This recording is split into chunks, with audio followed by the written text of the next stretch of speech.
Next on the news, will he or won't he? Speculation over whether the Pope will retire, all because of a planned trip to a certain city in Italy.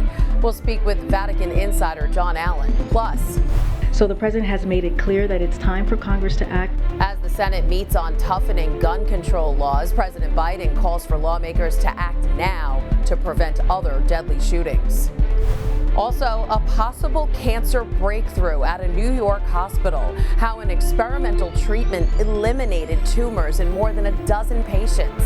And there you go. A story to make you smile. The young boy who idolizes the people and the uniforms of one very well-known delivery company. I'm Christine Persichetti. Currents News starts right now.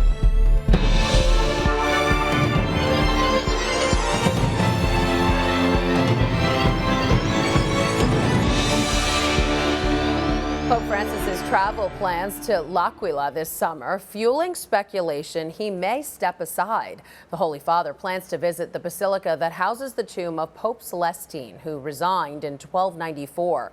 That has some wondering about the future of the pontificate, if Francis plans to do the same and follow in his predecessor's footsteps. This is Pope Benedict XVI in 2009 visiting a basilica in the central Italian city of L'Aquila. The basilica is the burial place of Saint Celestine V, one of the few popes to resign in the 13th century. During his visit, Benedict placed a woolen stole, a pallium, on the glass casket as a gift. Fast forward 4 years to 2013, Pope Benedict resigns, the first pontiff to do so in almost 600 years, leaving some wondering if that gesture had been a sign. Now, here we are in 2022 with an 85-year-old pope who's been dealing with different ailments, including some mobility issues that have forced him to use a wheelchair, planning a trip to the same basilica. That trip on August 28th is a day after a scheduled consistory to create 21 new cardinals, many of whom will choose the next pope. The Holy See is just saying Pope Francis is making the pastoral visit to L'Aquila to meet with the families of victims of a 2009 deadly earthquake, which the region is still trying to recover from, and for the annual celebration of forgiveness. This is not the first time there have been rumors that Pope Francis may resign. So how likely is it that this time it's true? Here now to help us answer that is Vatican expert and editor of Crux, John Allen. It's nice to see you, John. Hey, Christine. So, John, there were some resignation rumors after the Pope's colon surgery last year. Now this. So you're our Vatican insider. What do you think? What are you hearing? Well, you understand where this talk is coming from. I mean, we're talking about an 85-year-old pope who is missing part of one lung, who, as you noted, has colon surgery last summer. He continues to suffer from chronic sciatica and now is largely confined to a wheelchair because of osteoarthritis of the knees. On the other hand, frankly, there is no indication this is a pope who is getting ready to step aside. He's got 4 trips planned between now and September, and beyond that, he's got a Synod of Bishops next October in which he's invested tremendous resources and undoubtedly wants to see through. I spoke to one senior Vatican official this week who said that he recently met with the Pope, who stepped through a series of events over the next several years in which he is planning to be involved. So, while it is certainly possible the Pope may decide to step down someday, it does not appear that is coming anytime soon. Okay, that's interesting because we were talking about all of these plans that he has, going to Canada. He keeps talking about possibly going to Ukraine. So we were thinking, is he trying to cram everything in and the consistory? Is it all being crammed in before he says, you know what, I'm done? Francis is the Energizer Bunny of popes, right? The man just does not have an off switch. So to me, this does not smack of a pope trying to cram a lot of stuff in before the end. This instead smacks of a pope who simply has been an activist from the very beginning and is determined to be an activist until the very end. All right, but some are saying that it's history repeating itself. Pope Benedict XVI was the first pope to resign in hundreds of years after a similar papal visit to L'Aquila. So did you have any indication that Benedict would resign in 2013 when he did?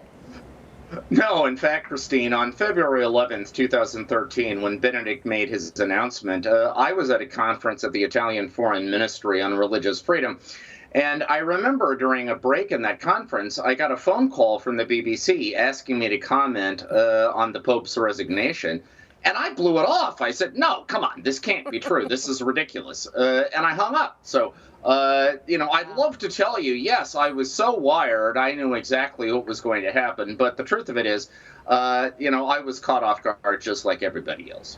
All right, so what would it mean for the Catholic Church if Pope Francis were to step down? I mean, then there could possibly be 3 popes who are alive at the same time. Has that happened before? Well, I mean, do remember that Pope Francis has lived through not just 1, but 2 historic resignations. I mean, it's not just Benedict XVI resigning the papacy. But Pope Francis is a Jesuit, and he has also lived through the resignation of Father Hans-Peter Kolvenbach as the Superior General of the Jesuits. The old model used to be that superiors of the Jesuits ruled for life until Kolvenbach decided, while he was still in possession of his faculties, to step down. And neither the Jesuit order nor the Catholic Church ran off the rails as a result. So I don't know that the specter of having more than 1 retired pope would be the thing holding Francis back. I simply think he is a pope with a lot more on his to-do list yet to accomplish. And so while it may well be the case that one day he will voluntarily step down, Christine, I don't think that day is today. All right, it'll be interesting to see what happens. John Allen, editor of Crux, always nice to speak with you. Thanks, Christine. Pope Francis sent a telegram to the Bishop of Ondo expressing his sorrow over the mass shooting at a Catholic church in Nigeria. The Pope said he was deeply saddened to learn of the attack and pledged his spiritual closeness to all those affected by the act of unspeakable violence. Meanwhile, authorities now say an exact death toll may not be known because some of the dead were taken by their families for private funerals and burials. 2 infants are among those killed at St. Francis Church in the town of Owo. Meanwhile, Nigerian Cardinal John Onayakan says Christians and Muslims must join together in faith. We shall continue because we know that is the only solution to the problem, that Christians and Muslims must join hands and face these criminals. Nigerian officials say terrorism is suspected in Sunday's attack in what's being called a coordinated siege. There's been no arrests, and schools and public gathering spots remain closed on Tuesday. And Wednesday on Currents News, we'll be joined by Ed Clancy, Director of Outreach for Aid to the Church in Need. We'll discuss the mass shooting at the Nigerian church in what's called one of the country's most peaceful states.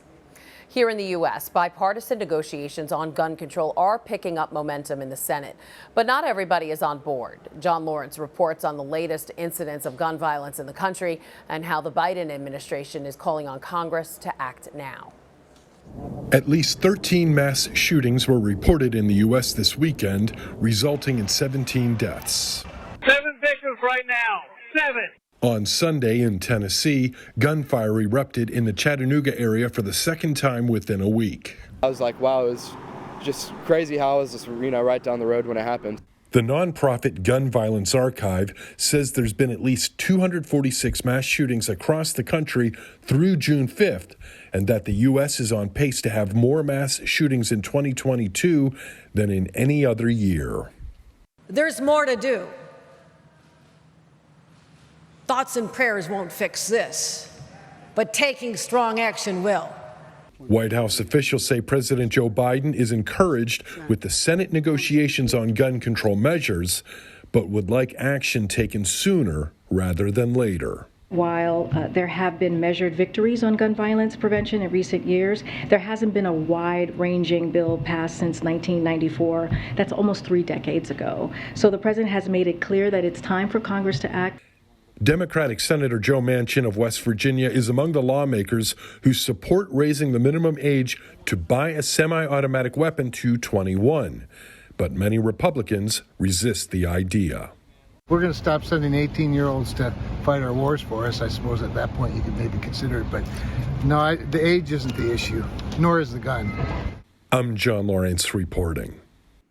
It's been 2 weeks since the devastating mass shooting at Robb Elementary School in Uvalde, Texas, and the memorial in the town square is still growing by the day.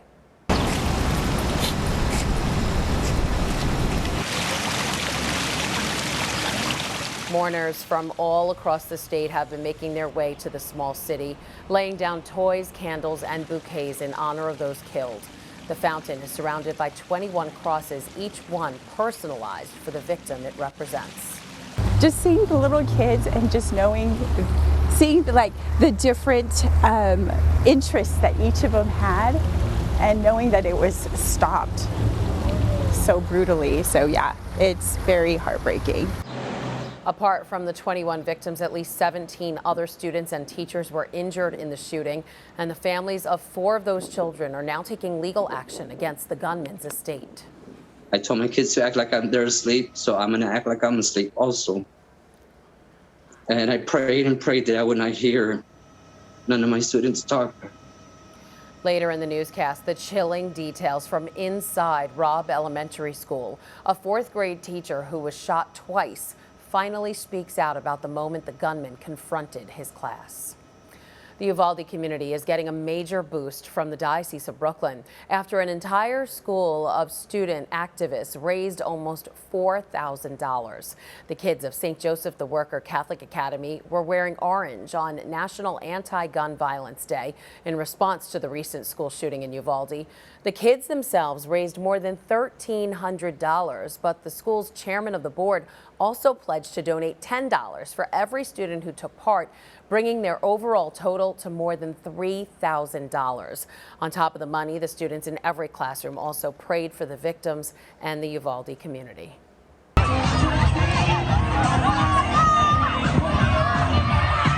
From t-shirts to twirls, the students at St. Stanislaus Kostka Catholic Academy in Maspeth busted out their dance moves Monday for their fellow classmate. 4-year-old Augie Vinti was recently diagnosed with a rare form of brain cancer that can affect your breathing, walking, balance, and swallowing. All of the funds raised from the Disney dance-a-thon at St. Stanislaus will go to Augie's family to support medical expenses. Little Augie is currently receiving radiation treatment. He'll be reevaluated in 6 weeks and potentially start a clinical trial after that. We wish him luck, and we will be praying for him and his family. There's a lot more news headed your way. Another ugly incident in the subway. A woman pushed onto the tracks. We'll show you exactly where this happened. It may be a cancer miracle, the experimental treatment at one hospital that had a 100% success rate, and how the government is now helping lower income families get their hands on baby formula.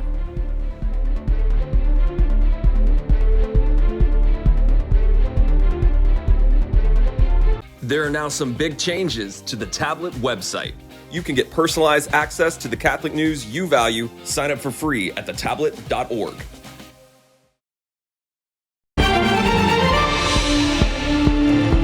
More harrowing details are coming out about the mass shooting in Uvalde, Texas, where a gunman opened fire, killing 19 students and 2 teachers last month. For the first time, a teacher from Robb Elementary is speaking out about the horrific ordeal. Chris Wynn was there as he told his story. From a hospital in San Antonio, a teacher who survived the Uvalde shooting offered the most vivid account yet of what happened inside his classroom. The kids started asking out loud, Mr. Reyes, what is going on? And I said, I don't know what's going on, but let's go ahead and get under the table and act like you're asleep. In an interview with ABC, Arnulfo Reyes recalled the moments he and his students in classroom 111 heard gunshots while they were watching a movie. As he told them to take cover, Reyes says the gunman entered the classroom and opened fire. One bullet went through his arm and lung, and another hit his back, according to ABC. One of the students from the next door classroom was saying, "Officer, we're in here. But they had already left. And then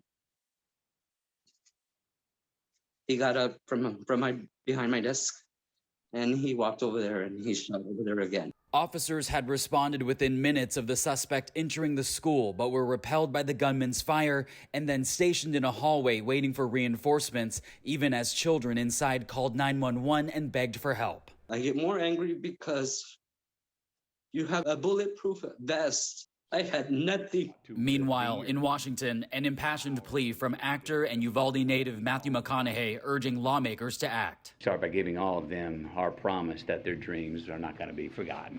Chris Wynn, Currents News. It was a horrific incident caught on camera. Police are searching for a man who pushed a 52-year-old woman onto the subway tracks in the Bronx. The NYPD says the attack happened Sunday at the Westchester Avenue station in Longwood. Surveillance footage shows the suspect suddenly grabbing the woman and throwing her onto the southbound tracks.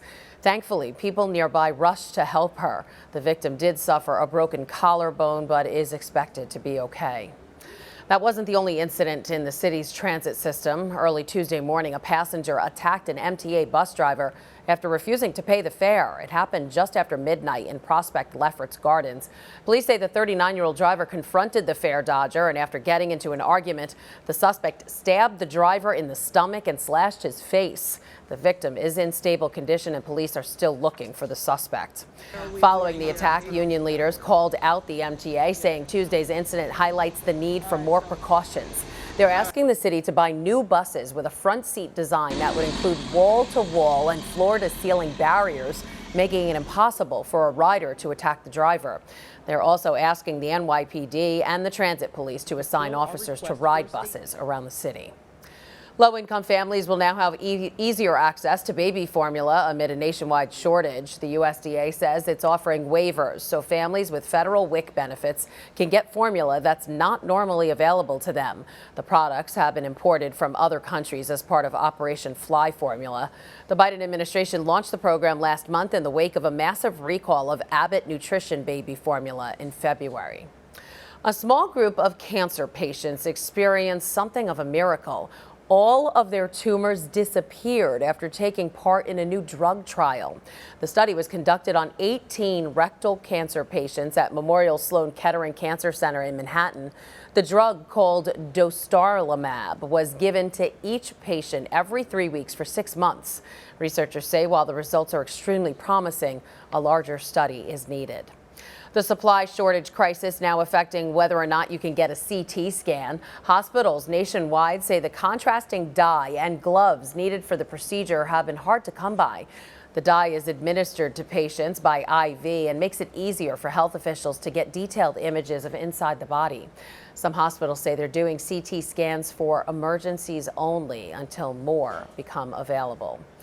Up to 15,000 migrants may soon be joining a massive caravan heading to the U.S.-Mexico border. And its members are calling on President Biden to repeal Title 42 by the time they get there.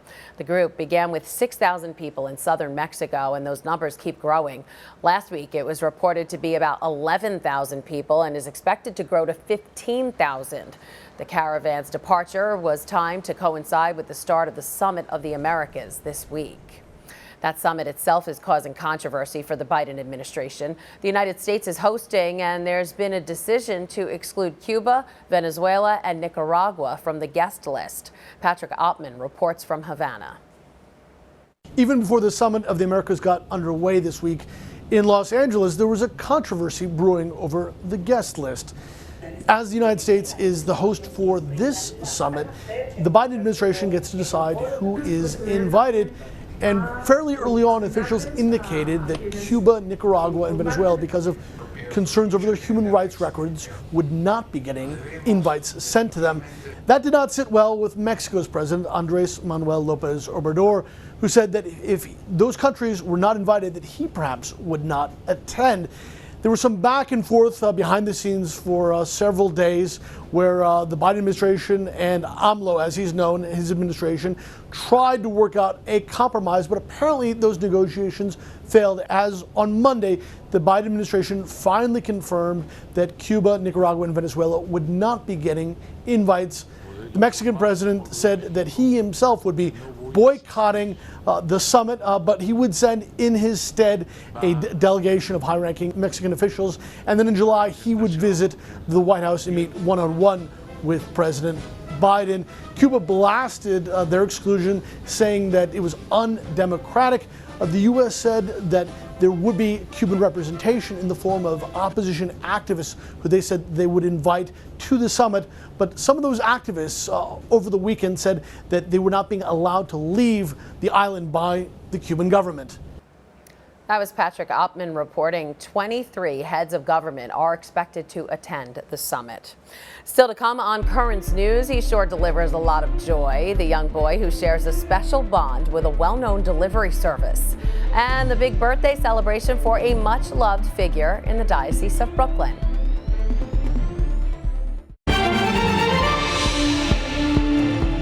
Some young Picassos had their first showcase since COVID. The annual art show at St. Andrew Avellino Catholic Academy in Flushing, Queens returned to the school's cafeteria.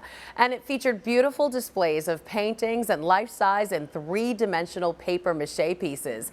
You could see the art showed some of your favorite characters from The Little Mermaid, Ratatouille, and Alice in Wonderland. Pretty cool. Signed, sealed, and delivered. It's a story that will make you smile. A 7-year-old in Sacramento finally got to live out his dream of becoming a UPS driver. Molly Reel has more on this special delivery and the joy that came with it.